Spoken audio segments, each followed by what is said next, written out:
This is Bilal Powell, and you're watching Dansportsnews News. No, Eric, and you're watching Dansportsnews News. I'm Edwards, and you're watching Dansportsnews News.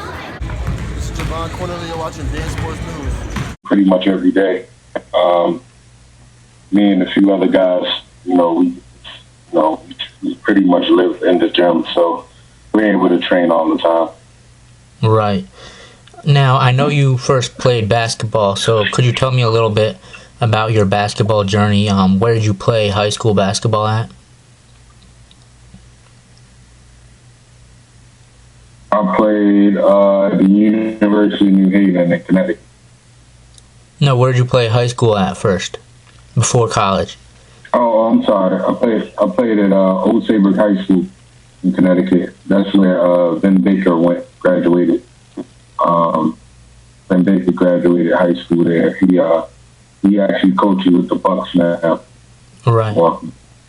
Right. Now, did you play AAU or anything like that? Did you have any teammates that went Division I and play in the NBA or overseas, anything like that?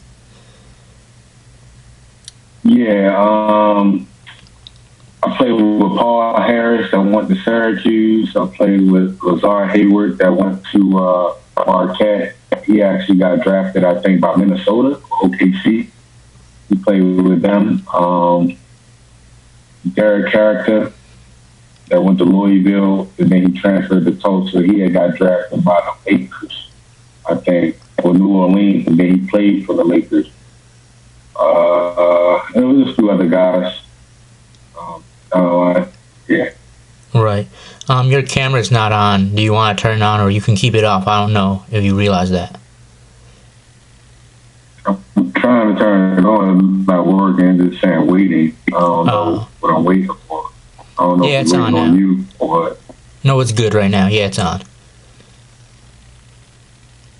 Yeah, it's good. Oh, Yeah. so I know your brother actually played some basketball too. He actually played D1.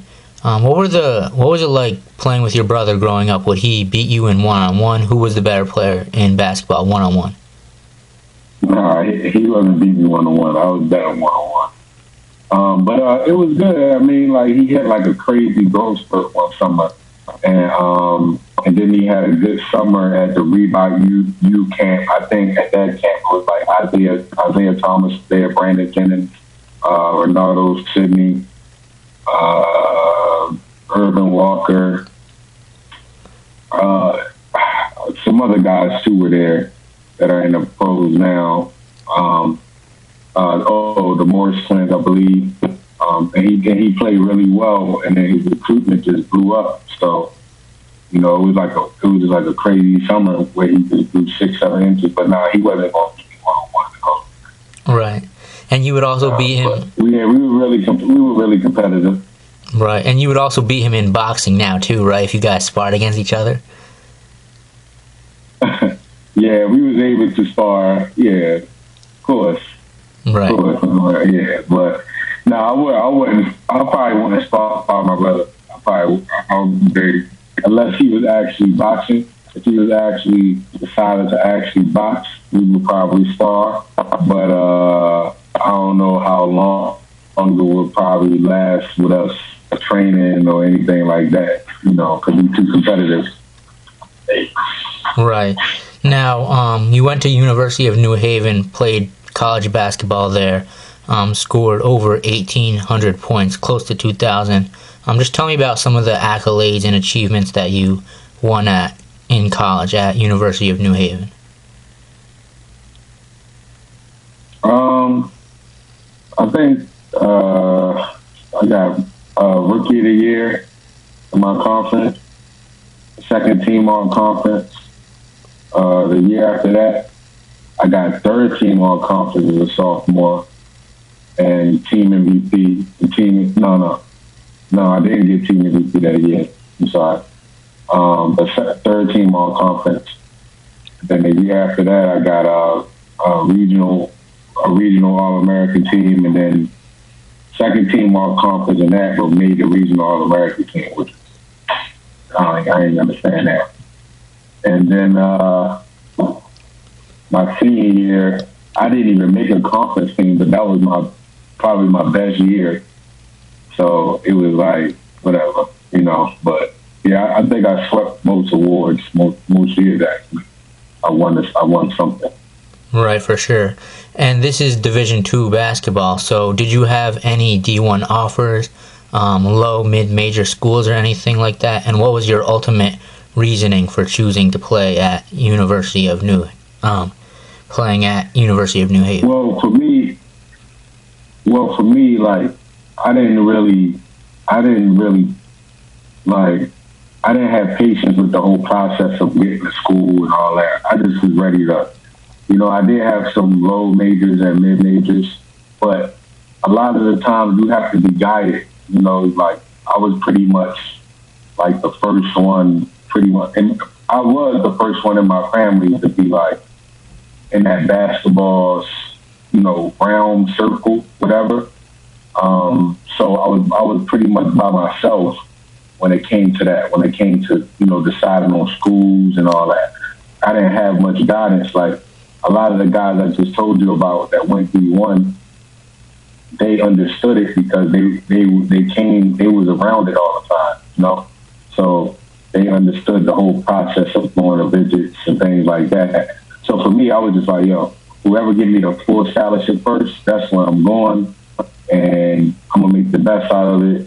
That's just what it was, So, and I'm happy it happened like that, because if I go Division I and I have a good first year, who knows? Who knows? I might not be boxing today, But because I went Division II and I didn't have like a crazy college experience, I kind of got those years back. Like I didn't experience college like most people, so. I'm happy that I did choose to go Division II in a sense. Right. And after you graduated from college, you got a degree in sports management. And when you're done playing college basketball, did you have any overseas offers? Did you have any NBA tryouts, workouts, any combine, stuff like that? What happened after you graduated from college? Yeah, I had a few offers. I had one from South Africa, and I believe I had one in like Australia or something like that. I'm sure if my email for school was still like present or working, or if I was using it, I would probably have so many offers to come play.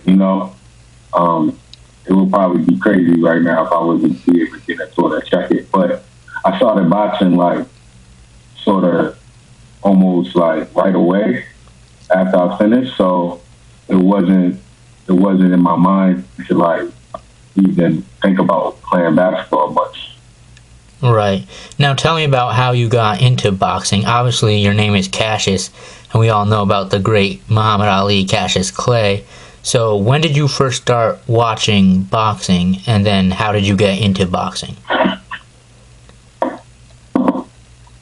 Well, my family used to have like boxing parties a lot when I was younger.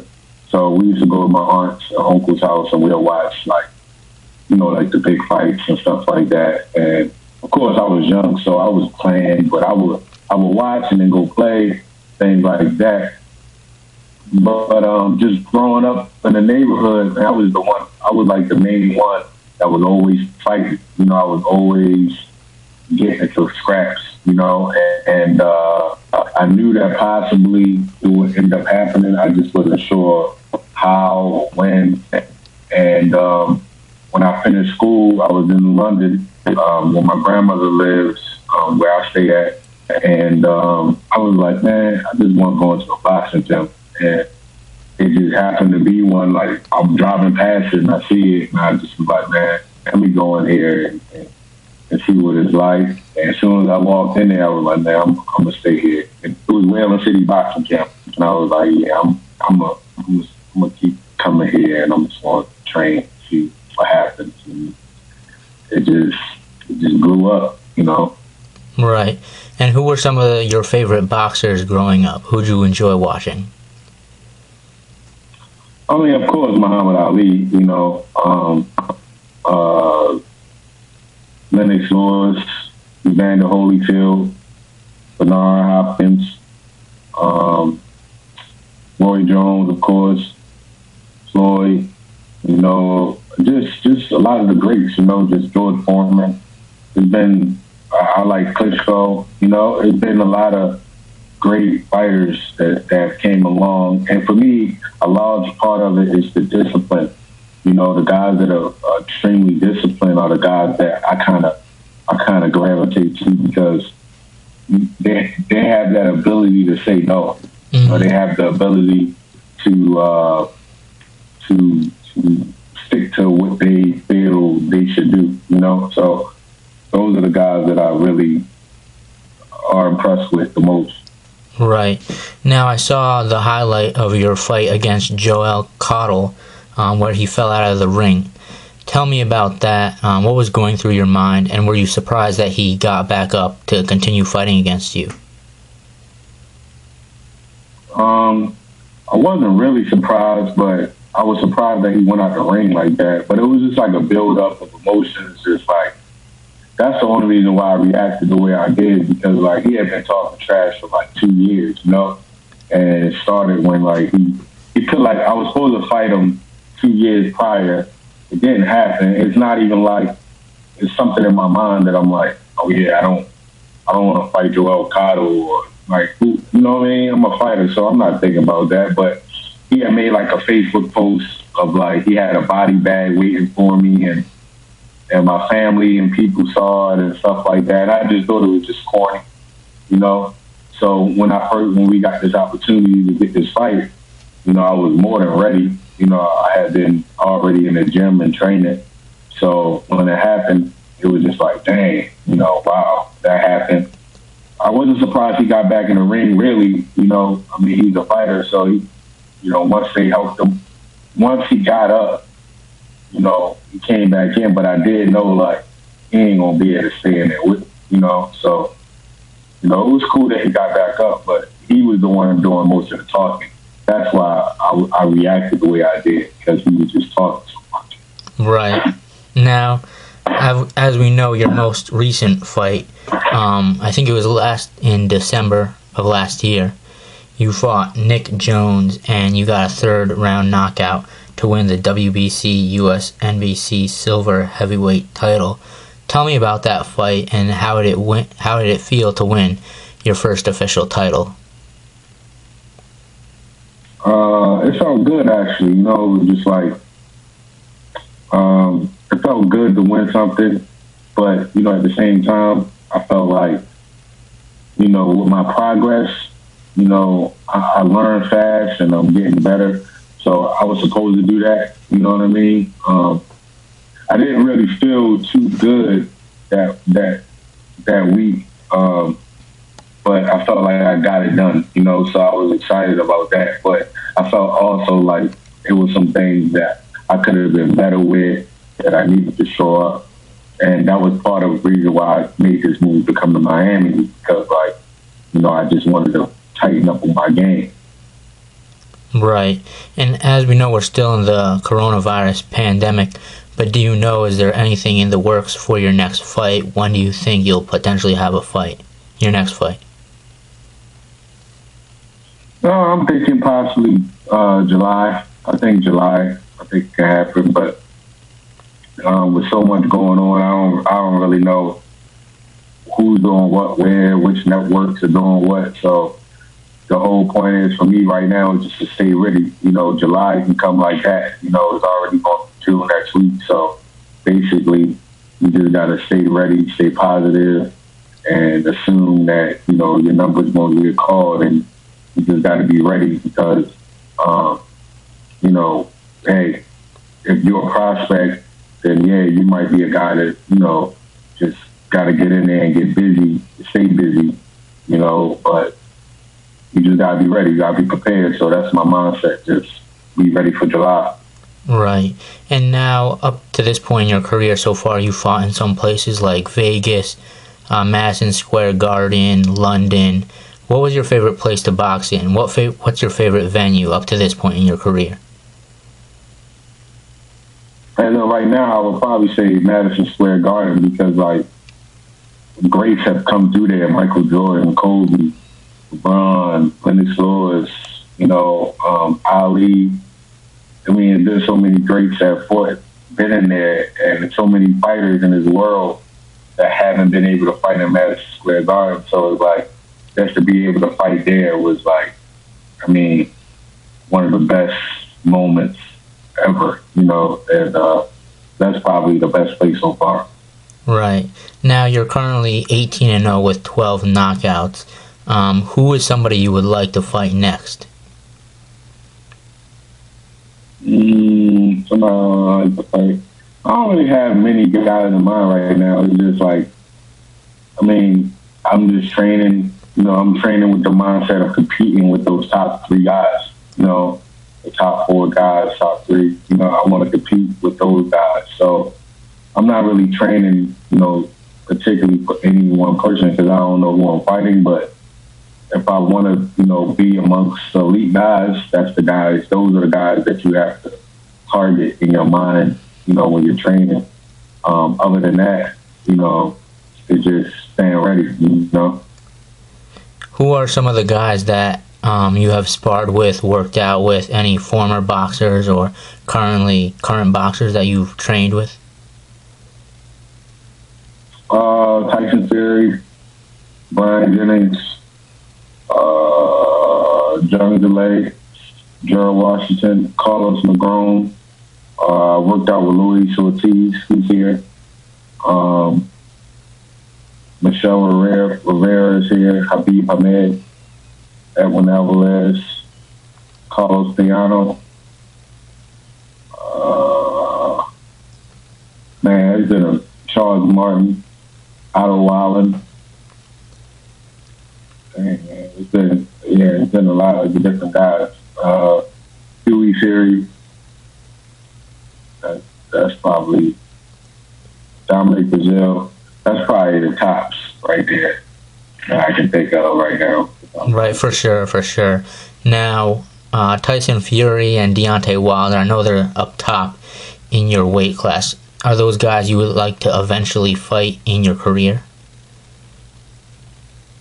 Of course. The opportunity ever presented itself, I'm taking it right away, of course.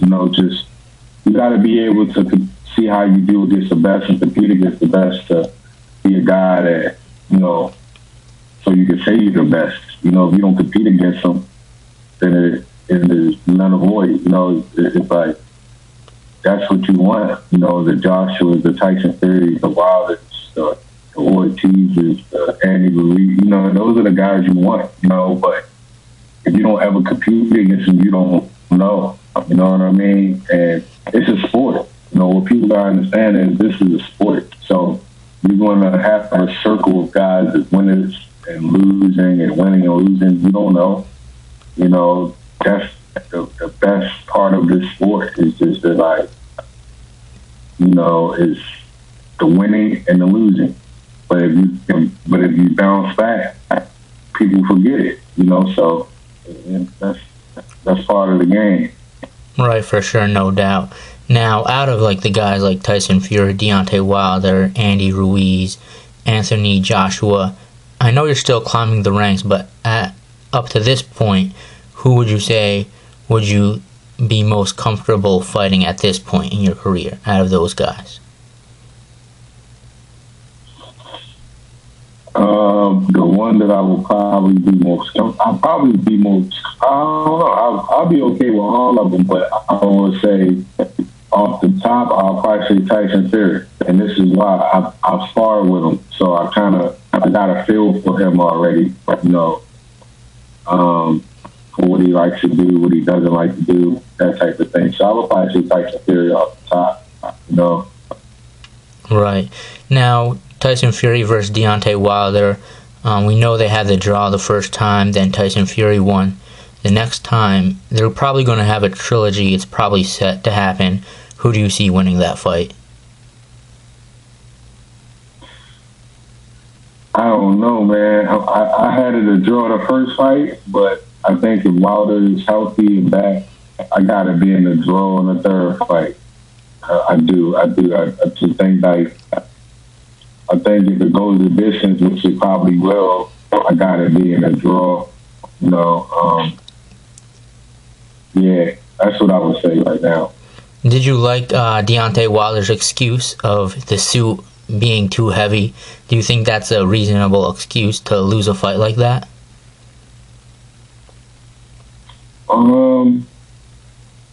I mean, I'm not big on the excuse part, but I think like something wasn't there, you know, for you to even put the suit on, something there in his mind, he wasn't there, you know, for you to even put something on that heavy, especially when you rehearsed it and you know it's heavy and you still put it on anyway.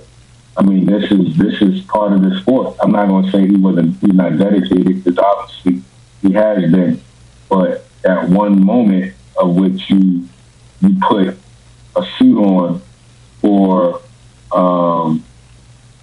just for the moment, just for the event, like you made the event your priority over winning the fight, you know, and in that moment he probably shouldn't have put that suit on, because obviously it might have weighed on his legs or whatever, but that's why you got to be focused on the actual fight, not anything else. You got to focus on your opponent, and that's what happened. Right. Now, just a few more questions. I know, obviously, you're a big basketball fan, so I have to ask you, did you get a chance to see The Last Dance, and what were your thoughts on it? Oh, it was cool. You know, it was alright. You know, I'm all for it being basically a Michael Jordan documentary. You know, I'm all for it. I just think like some parts, like with the riffraff that's coming afterwards, you know, I don't think some of that had to be a part of it, because it could have been a Michael Jordan documentary like it was, basically, without dissing anybody else like Scottie Pippen and Horace Grant and that type of thing. It could have just been strictly about Jordan, and it would have been great. It would have been still really good. But I was cool with it, though. You know, it was all right. Right. And who's your favorite team in the NBA right now? I'm a LeBron fan, so wherever LeBron at, that's who I'm going with. You know, so I'm going to say the Lakers right now. So up to this point, between Giannis or LeBron, who do you think is the MVP then? LeBron. I don't think there's ever been a year where I'm going to say somebody else stole LeBron, girl, but maybe, who won it last year, Giannis? That was probably the first year I was like, it's a toss-up, because, you know, LeBron got injured, you know, so, but other than that, usually, LeBron should have like 8 MVPs right now, right? Right. We all know realistically he carries his team, and his team would never be in the position that they're in at the end of the season without him, so yeah. Yeah, 100%, all day. I mean, like, he can go to any team. He can go to Charlotte. I'm not going to say they will get to the finals, but if he went to Charlotte, they would probably make the playoffs. You know, he could go to probably any team. He's probably the only player that can go to any team, and the way he plays can make the other players way more confident, and get maybe 1 or 2 pieces that play D or athletic. He makes the playoffs. Right, for sure. Now, what's your favorite boxing movie, and what's your favorite basketball movie?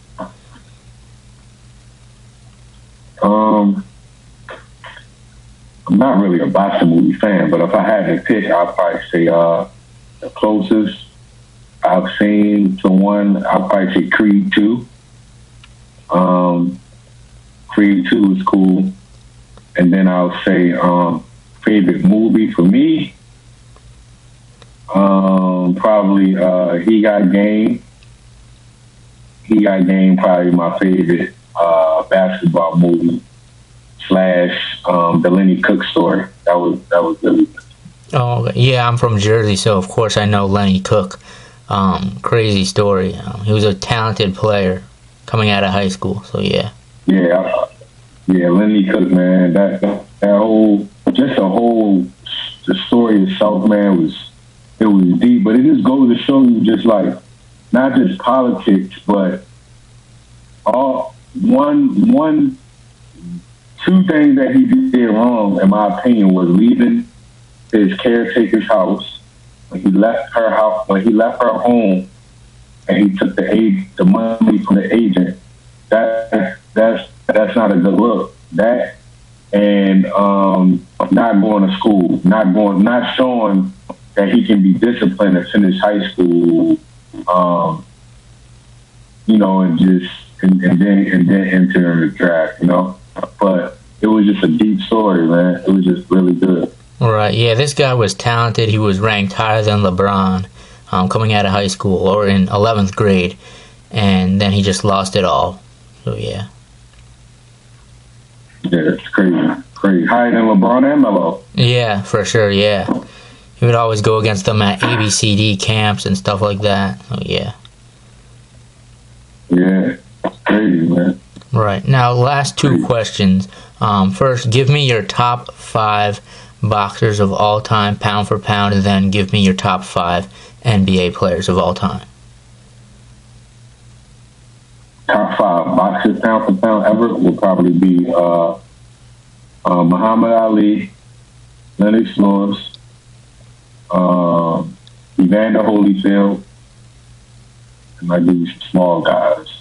Roy Jones Jr., and I probably have to throw Floyd Mayweather Jr. and Floyd in there. Or Floyd and then Roy, no matter. And then basketball, I'm going with LeBron, MJ, 1A, 1B, 1C, Kobe. 4 and 5. 4 will probably be Tim Duncan. And then my 5 is I'm going with Shaq because ain't nobody stopping Shaq. Right, for sure. I like that top 5. So yeah, pretty much that's it. I really appreciate this. Thank you so much for taking some time out of your schedule. I know you're still busy with workouts. Man. Anytime, man. I appreciate it. I appreciate you reaching out. No problem. All the best in your boxing career. I'll continue to support you, watch all your fights, and I hope you get that world title one day. Thank you.